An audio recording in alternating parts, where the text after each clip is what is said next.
ధర్మం న్యూస్ కి స్వాగతం. నమస్కారం అండి. సత్యం ధర్మం టీవీ వారికి, అదేవిధంగా పలాస కాన్స్టిట్యున్సీ నియోజకవర్గం ప్రజలందరూ కూడా నా నమస్కారాలు తెలియజేస్తున్నాను. రాను 13వ తేదీ జరగవలసిన ఎన్నికల్లో, శాసనసభ ఎన్నికల్లో గత 60-70 సంవత్సరాలు మనం చూసాం. గౌతులచ్చన్ నుంచి కూడా మనం చూసుకొని వచ్చాం. గౌతులచ్చన టైంలో మా నాన్నగారు కూడా సర్పంచ్గా పనిచేశారు.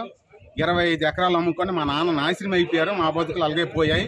అదే ఈ ప్రాంతంలో ఎటువంటి డెవలప్ జరగలేదు. ఎవరికైనా మాట్లాడాలంటే వాళ్ళకి అడగాలంటారు, వీళ్ళకి అడగాలంటారు, అల్లుడికి అడగమంటారు, వాళ్ళకి అడగమంటారు, వీళ్ళకి అడగమంటారు.